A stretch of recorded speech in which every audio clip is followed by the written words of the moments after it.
Today on CityCast Nashville, it's time for our Friday News Roundup. I'm joined by our executive producer, Whitney Pasterek, and CityCast Nashville contributor, Nicole Williams. This week, we are breaking down the steps Metro is taking to remove their 911 director, Councilmember Joy Kimbrough's newly announced defamation lawsuit, what the anti-drag bill passed by the House this week could mean, and some very questionable local cream cheese. It's Friday, January 16th. I'm your host, Marie Cecile Anderson, and this is what Nashville's talking about.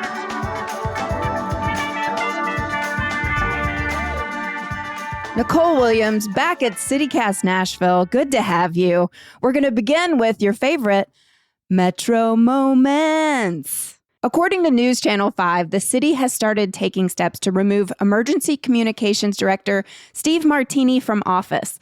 This comes after years of complaints about the 911 director's management style and allegations of intimidation and bullying, as well as a 2023 investigation.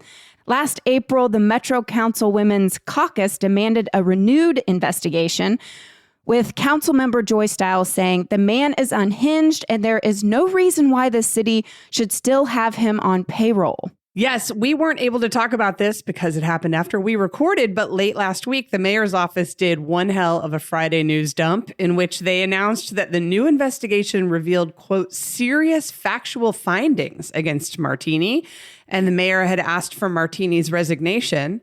Martini declined that request, which, I mean, good for him. I didn't even know you could do that. You work for a city, the mayor says, please resign, and you can just go, nah. Yeah, well, go on. I know you have more to your sentence. Nicole's chomping at the bit. He's since been placed on administrative leave. Nicole, he's got civil service protections. Why does that mean they can't just fire him? Metro has a crazy setup where some directors of departments have civil service protection, some do not. Some report directly to the mayor. Some report to boards or commissions that have hire and fire authority. We just have a whole hodgepodge situation going on. Hodgepodge. And there doesn't seem to be any sort of identifiable through line of why different directors are positioned differently, aside from the fact that that's just how it happened when the department was set up. So because Martini has civil service protections, he does not serve, quote unquote, at the pleasure of the mayor. Freddie can't just say, I don't want you in charge of this department anymore. Goodbye. They have to go through a process that's laid out in the civil service rules for Metro that allows Martini essentially a chance to plead his case to a panel that will make a decision about whether or not he can stay on as the director. I personally find it quite odd that he would not just choose the option to resign. Right. The word besmirched is going to come up with our next news topic. But why do you want to be besmirched in this way? Why not just be like, you got me? Well, it's possible that he feels like he did nothing wrong. And I think in previous interviews with News Channel 5, he has said, essentially, I've done nothing wrong. So it's possible that he wants a chance to clear his name. But as far as I know, that hearing that he will get, which I believe is scheduled for January 20th, it's not going to be public. So I don't know that the public will be able to know anything that he says in that hearing. I don't know that we will get any information about what he said, what the charges were against him, etc. For good reason. We don't want people with civil service protection to just be submitted to a whole public scrutiny situation if they didn't do anything wrong. So it's sort of innocent until proven guilty. Well, News Channel 5 reports that Martini is being charged with violating several civil service rules, including neglect or failure to perform official duty and deficient or inefficient performance of duties. Like you said, his hearing is on January 20th. Nicole, if these allegations have been out there for years, why did this take so long? I think that's what a lot of 911 operators have been asking. That's what the Women's Caucus has been asking. I do think that it is good practice in general when you have concerns about someone's leadership to offer them an opportunity to address those concerns. We've heard that Martini has been through leadership coaching. It seems like, from what we know, which undoubtedly is not everything, that Martini has had multiple opportunities to sort of get his act together and tighten up ship, and has not seized on those opportunities, at least as far as it appears from the investigation report that we all got to read. I want to say a hashtag, which is #BelieveWomen. And I also want to really commend these women who came forward, Yes. especially Hannah McGuire, who spoke to News Channel 5, talking about how she feels that she was failed by an HR investigation. You know, she felt supported by her colleagues, but didn't necessarily feel supported by the city. And then I think, like you mentioned, Nicole, the Women's Caucus has also sort of felt not supported by the city through this process. It goes back to April that they raised the alarm. Tasha Ellis came on our show and spoke about all of this and how important it was.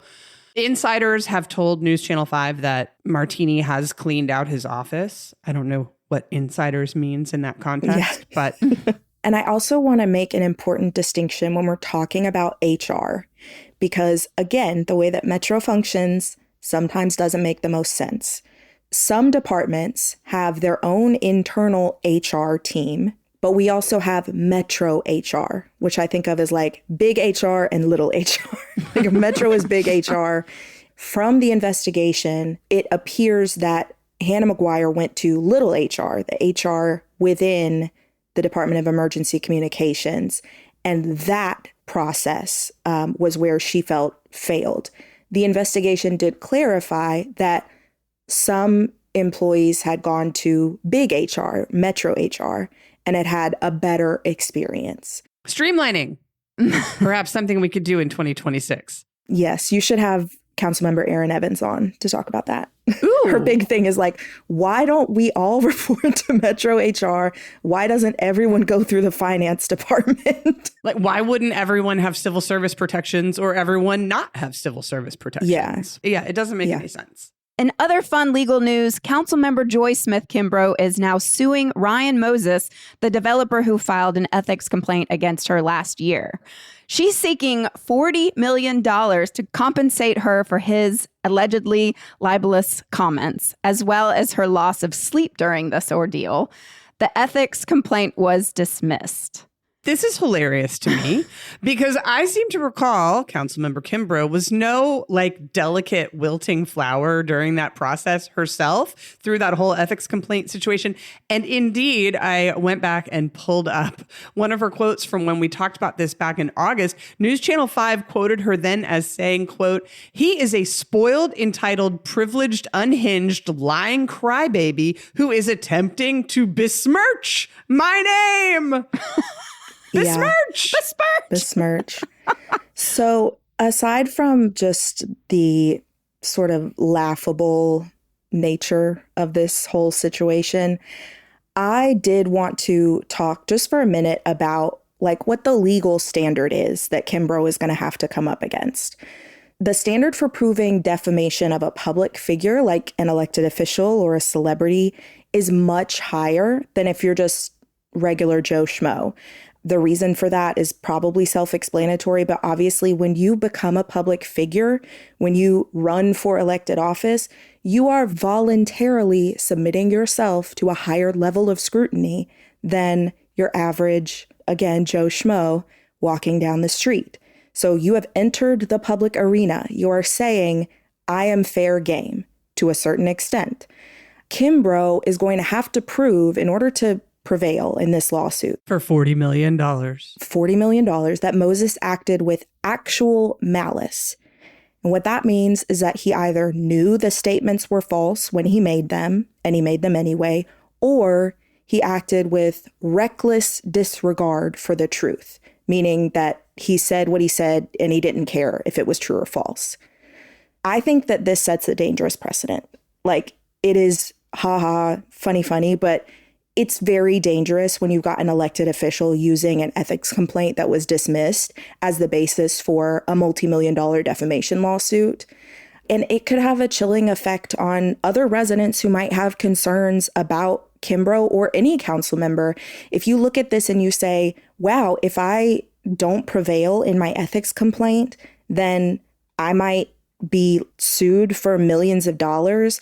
And even if the lawsuit gets thrown out, I have to pay an attorney. I have to go through all of this just because I wanted to hold my elected official accountable.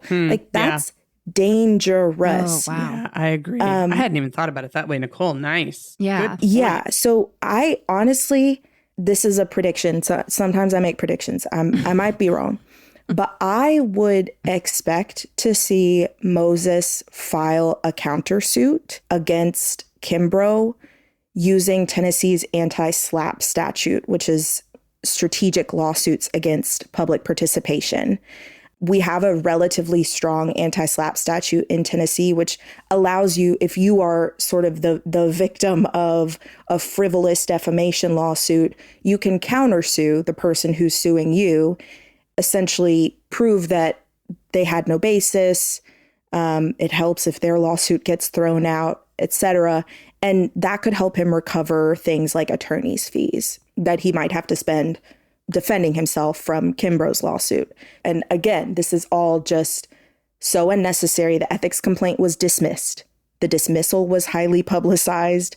And so I think that this is unnecessary and dangerous. Where are the funds on Kimbrough's side? Is she privately funding this lawsuit, or would Metro be? Oh, no, Metro is not going to pay for Joy Kimbrough to sue someone. Metro would defend a council member if they were sued in their official capacity, but Metro doesn't pay for council members to go out suing people. Okay. I thought this would just be a quick note where I would get to yell the word besmirched, but this actually went someplace really important.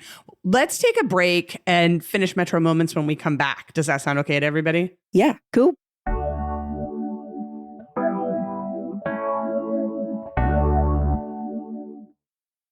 The Tennessean had a story this week that dared to ask the question, is Nashville a tourist trap? Well, Marie, according to a poll from insureandgo.com, a website I have definitely heard of, Nashville is indeed the number 4 biggest tourist trap in the world, with tourist trap defined as a place that feels, quote, more staged than real. The study went on to say, Nashville has been a standout destination for those who want to get immersed in the music genre's history for quite some time. However, the famous Broadway Strip has lost a bit of its shine the more it curates for visitors. I think I know where we all stand, but I'm going to ask anyway. Does that ring true to y'all? Hard agree. Confirm. Yes. Wow. More staged than real. That feels so true. It does feel like a movie set. Yeah. I personally feel vindicated. When we had the 2020 tornado and we went right into the pandemic, I wrote this piece on Medium, which I was using at the time, where I talked about how much it kind of really sucked that aside from the tornado and the pandemic, that we didn't really get to be together after the tornado because we went right into the pandemic. And at some point in there, I was talking about how challenging it was to live in Nashville in 2020. And I said that it's starting to feel like we're all like dress up, walk around characters at an amusement park. And it seems that insureandgo.com concurs with me. They read your Medium article. They said Whitney Pastrick is largely correct in her analysis. She is. But obviously, you know, we depend on it, Marie, right? That's right. Like, this is our economic driver. We can't ignore the amount of money our tourism brings in. According to the Tennessean, a record-breaking 16.8 million visitors came to Music City in 2023, and the Nashville Convention and Visitors Corp recorded almost $11 billion in direct visitor spending, which amounts to visitors dropping about $29 million a day. Show me the money. Show me the money. Where and is also, it? shouldn't the state of Tennessee be thanking Nashville more? Because we are paying for this state. Or thanking us at all.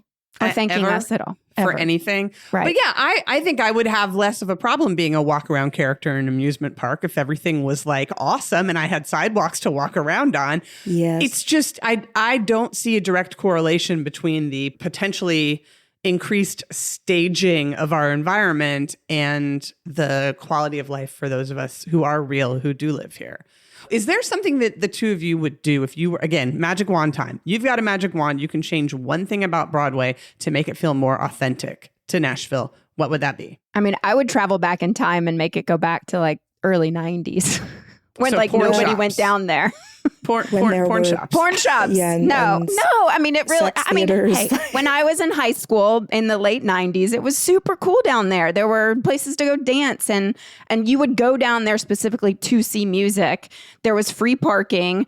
You could walk places you wouldn't be thrown up on. It really was Yeah. a special place. I would get rid of all the country music star branded bars. Yes. Because that really makes it feel like we're living in a simulation. Or they make it a requirement that if your name is on this bar, then you have to be there every night performing. Ooh, Yeah. like that.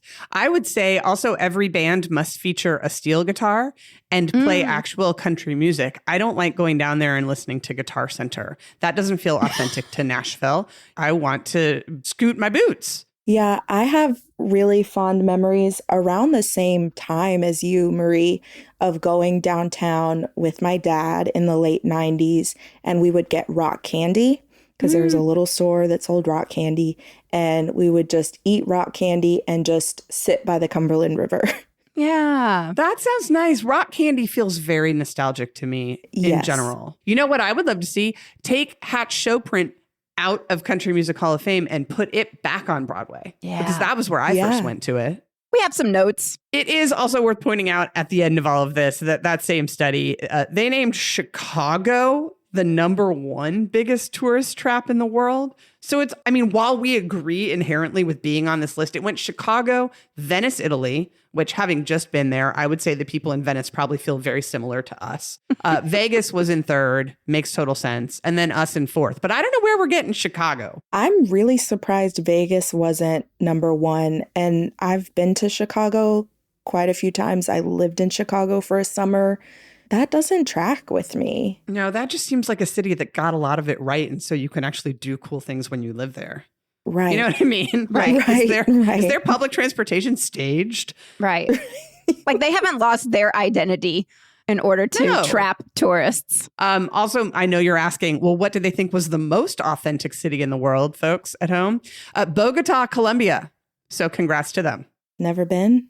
Putting it on the list. I hear Putting it's it on the cool. list. Or not, because I don't want to become part of tourism, you know? We shouldn't besmirch it. Besmirch it.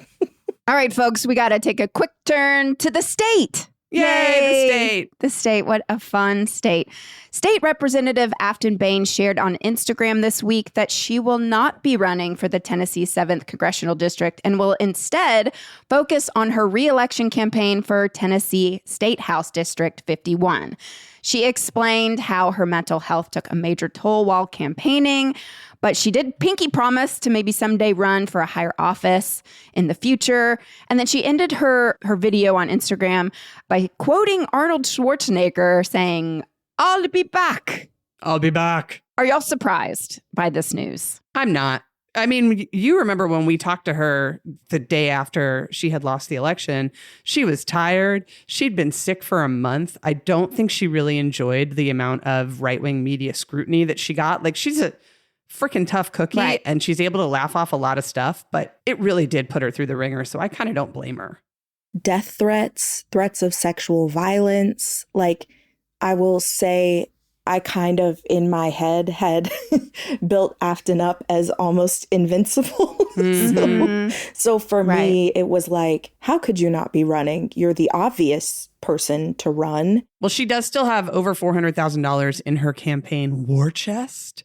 And I really wouldn't rule out the fact that down the road she might run again. And I really want to thank her for stepping up and giving us an absolutely great campaign to talk about a lot of issues, regardless of what side you came down on in that election. National attention, too. Yeah, I appreciate national It that. was nice. It was was nice to be like, oh, wow, Tennessee. Yeah. Look, we're in the New York Times. Look at us. We're not just Broadway, folks. Hey, is our General Assembly doing anything yet that will also be covered in the New York Times, Marie? Oh, Whitney, I'm so glad you asked. Yes, the first day of the Tennessee General Assembly was this week, and House lawmakers moved quickly, passing an anti-drag bill from 2025 that now heads to the Senate. The bill would classify a business as adult-oriented if they hold one sexually related event in a year, requiring it to be located at least 1,000 feet away from any school, park, homes, or churches. My question to the group. Question. How would this affect our beloved Lipstick Lounge since they are so close Shut down. proximity to homes? Yeah, I mean, based on, I will say the coverage that I've read has criticized the bill for being vague and difficult to enforce. Yes, and this is why it carried over from last year. And according to the Nashville Banner, Democratic Representative Sam McKenzie of Knoxville has said exactly that, Nicole, that it's written too broadly and could have unintentional consequences because it applies to like racy movies too. So like, is Victoria's Secret going to get shut down? Is the Bell Court going to be shut down? Are bookstores going to be closed? Well, we no longer have the Pride Festival. Which they've raised enough money to come back this year. Woo! Shout out Nashville Pride. Mark your calendars, June 27th. Yeah, I think what's wild about this particular, I mean, everything about this particular bill is wild, but generally when we see these sort of distance requirements, we see distance requirements from parks, schools, churches, like that's normal. We don't usually see a distance requirement from homes.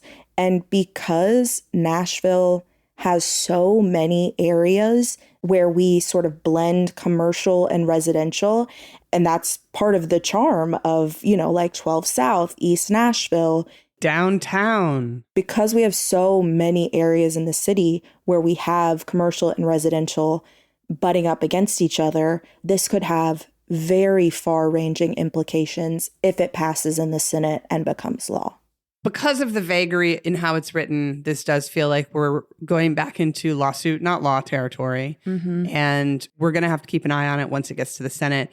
Anything can happen there. Fingers crossed, because we love that Lipstick Lounge. And everything else. And everything else. Play, Tribe, all those wonderful places out there. I love being an adult who gets to make choices while living in a city. Yeah. And finally, yesterday afternoon, Tennessee Republicans announced a sweeping package of anti-immigrant legislation formulated in collaboration with Trump administration Homeland Security Advisor Stephen Miller. The Nashville scene has a rundown of all the proposed bills, many of which would make our state a laboratory to test the boundaries of immigration law. We are a nonpartisan podcast, and we know that some of our listeners may be pleased by this proposed legislation, and some of you may be profoundly frightened by it. Either way, this is the end of the first week of the legislative session, and there is a long way to go. For the most current updates on this legislation, as well as everything else that will be considered along the way, we encourage you to subscribe to our newsletter at nashville.citycast.fm.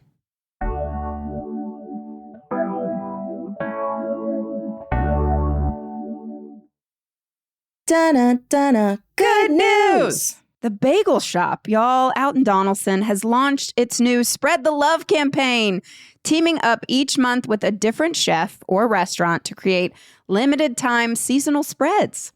Kicking off with White Limousine in celebration of my gal Dolly Parton's birthday on Monday, January 19th. January's spread is raspberry rosé and white chocolate schmear.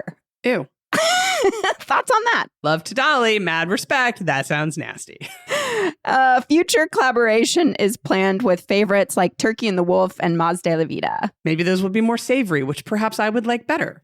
Maybe you don't like a sweet spread? I don't know that I would eat white chocolate if it was the only chocolate on earth. I stand with Whitney. Well, Dolly loves her raspberry rosé and white chocolate schmear. I think it's important to emphasize that this was done in collaboration with White Limousine, the Dolly Parton themed rooftop bar downtown, and not with Ms. Parton herself. That's right. However, I love to go to that rooftop and have a drink and look over Nashville. We are not besmirching Dolly Parton here. We are merely besmirching someone's concept of what kind of cream cheese they think Dolly Parton would taste like. That's right. Now, I would like to move to sports, Whitney, and I've never said that before in my life. Wow. Well, break out those sad trombones. The Vanderbilt men's basketball team unfortunately had to pull their anchor up because they suffered their first loss of the season on Wednesday, losing 80-64 to Hook'em Horns, the University of Texas. This is very sad. They had previously, been the last undefeated team in the NCAA men's side of basketball. Meanwhile, however, what's up, ladies? The Vanderbilt women's basketball team, as of this recording, remains undefeated after beating Texas A&M last weekend. They do have a game the night that we were taping this. I hope I did not just jinx them. Let's go, Lady Vols. All right, this is kind of bad news.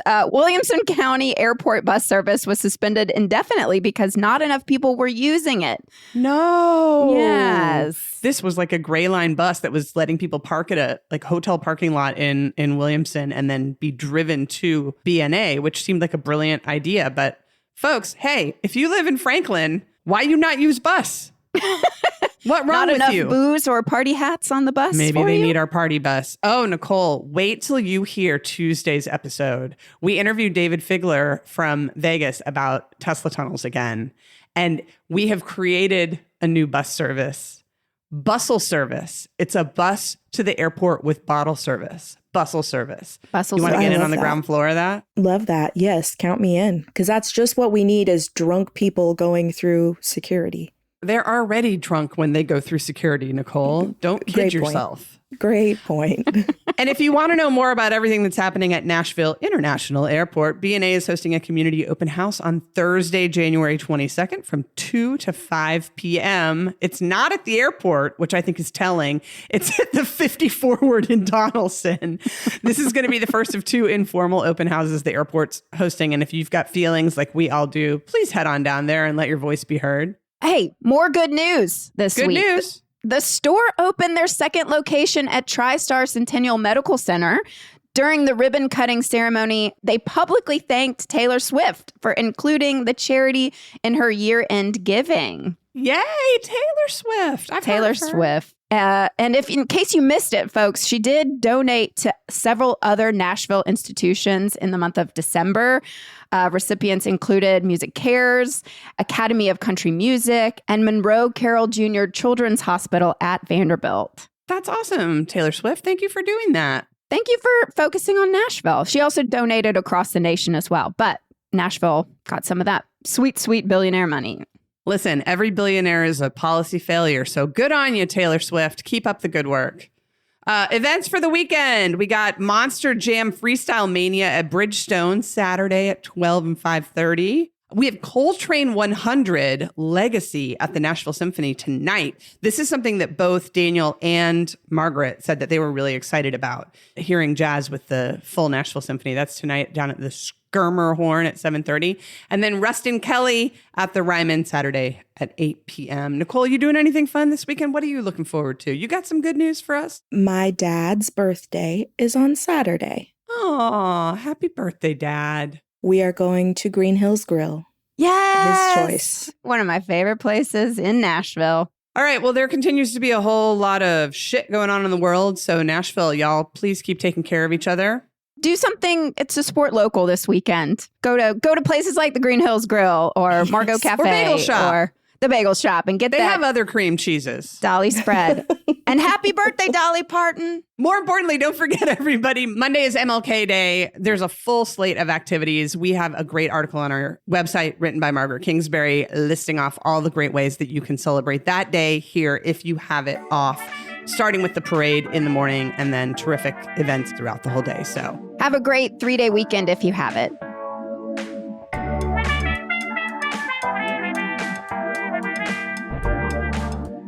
That's all for today here on CityCast Nashville. And don't forget, you can support this show and get great perks by becoming a CityCast Nashville neighbor at membership.citycast.fm. I'm your host, Marie Cecil Anderson. Our executive producer is Whitney Pasternak. Our producer is Daniel Sumstein. Our Hey Nashville newsletter editor is Margaret Kingsbury, with additional Rover support from Natalia Aldana. Our theme music is by Prof Jenkins. If you enjoyed the show, why not tell your friends? Rate the show, leave us a review, and subscribe to our Hey Nashville newsletter. We'll be observing MLK Day on Monday, but back Tuesday morning with more news from around the city. Toodles!